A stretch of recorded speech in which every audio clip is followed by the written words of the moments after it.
рӯзбахайр бинандагони гиромии радио зудӣ бо таҳволоти ахири Тоҷикистону ҷаҳон дар рӯзи 6 апрел ман Шалои Гулхоҷат дар хидмати шумо ҳастам.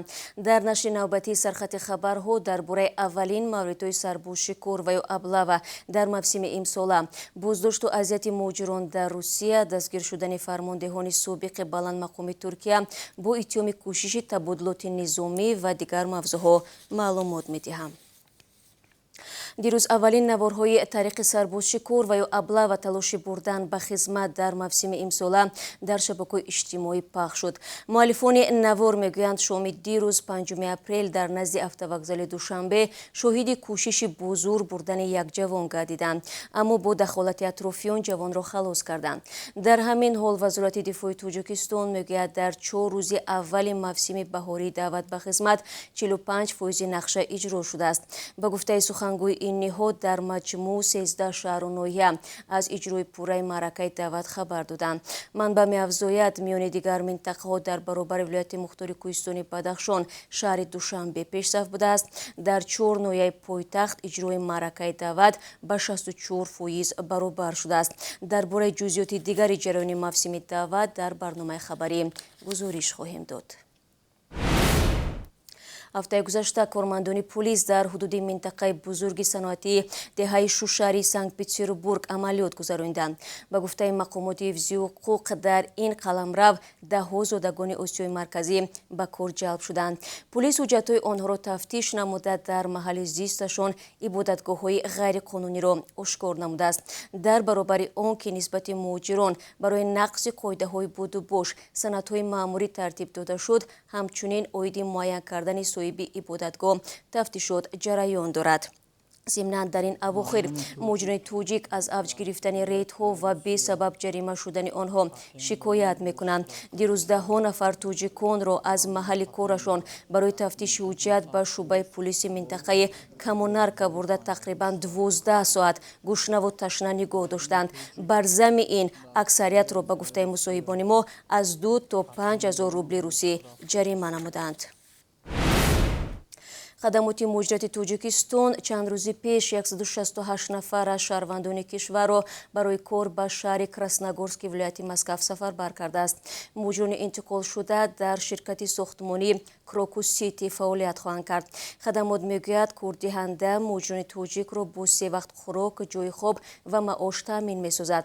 ба қавли манбаъ ба зудӣ боз 170 нафари дигар барои кор ба ин ширкат фиристода мешаванд. ёдовар мегардам аввалин гурӯҳи муҳоҷирони тоҷик ба таври муташаккилона охири моҳи январи соли ҷорӣ барои фаъолият ба Иркутск интиқол ёфта буданд.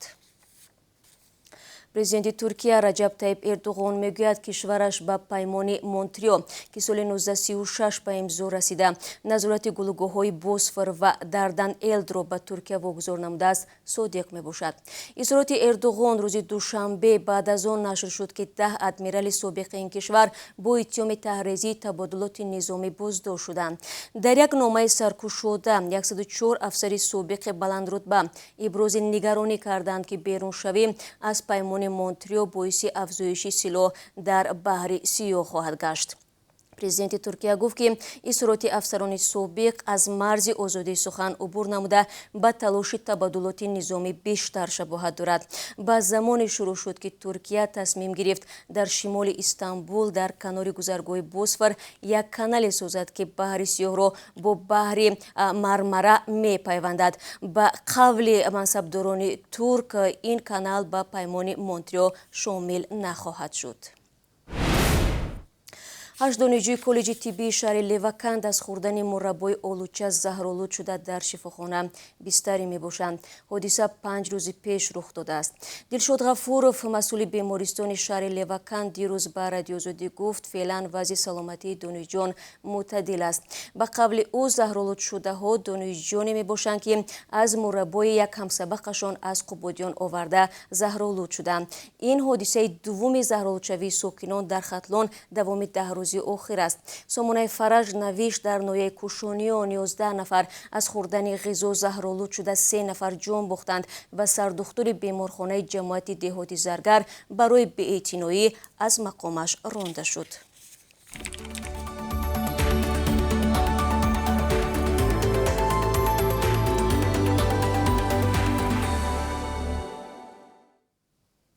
маркази ҷумҳуриявии иммунопрофилактика ниҳоди вобаста ба вазорати тандурустии Тоҷикистон мегӯяд, аз 3 апрел то ба ҳол 13584 нафар корманди тиб дар шаҳри Душанбе бо ваксинаи AstraZeneca эм карда шуданд.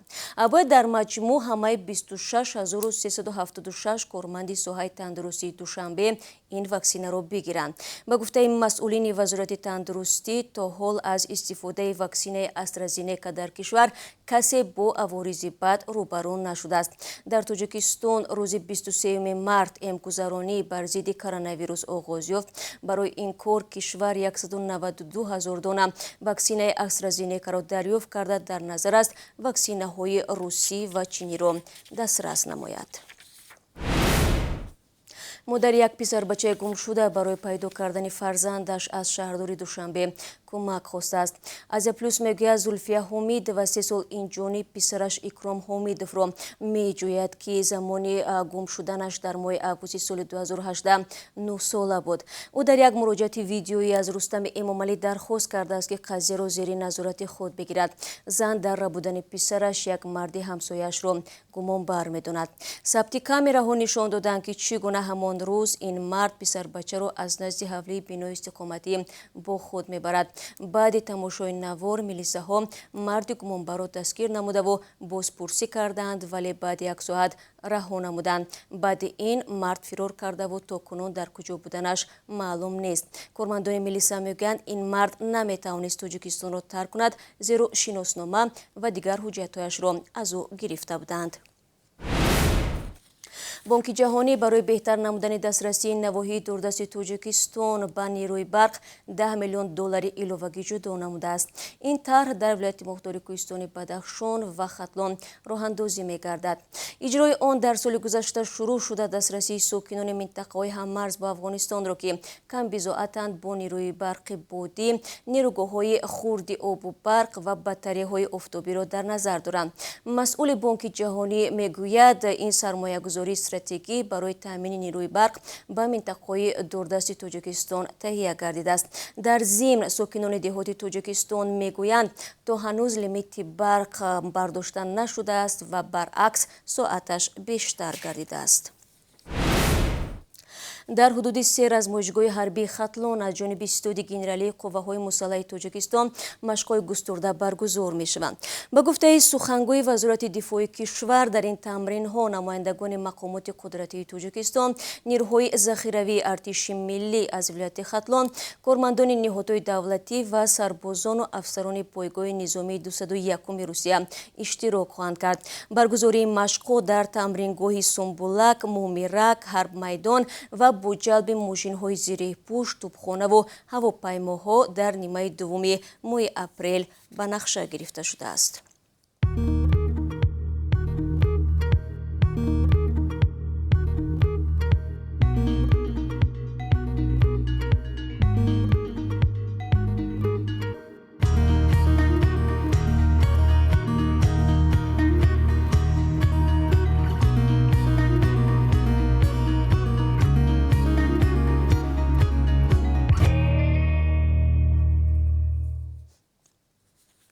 дар мусобиқаи қаҳрамонии ҷудои Осиё ва уқёнус, ки имрӯз 6 апрел дар пойтахти Қирғизистон Бишкек шурӯъ мешавад, Тоҷикистонро 11 варзишгар намояндагӣ мекунад.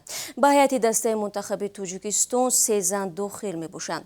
ба иттилои Федератсияи ҷудои Тоҷикистон, куштигири ҷавон Шаҳбоз Саидаброров ба иллати нотобиаш аз иштирок дар ин мусобиқа даст кашид. инчунин паҳлавонони маъруф Беҳрӯз Хоҷазода ва Шакармамад Мирмамадов аз сабаби осеб доштан дар мусобиқаи мазкур ширкат намеварзанд.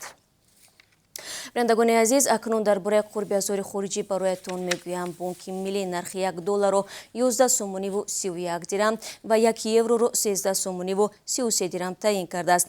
қимати 1000 рубли русӣ имрӯз 6 апрел 147 сомониву 70 дирам муқаррар гардидааст, ки нисбати дирӯз 50 дирам камтар мебошад. дӯстони азиз, дар ҳамин сониҳаҳо суҳбатро ба поён мебарам, вале интизоратон мемонам дар барномаи хабарӣ, ки 3 соат пас тақдими шумо азизон мешавад. то мулоқот, барори кор ва рӯзи хуш.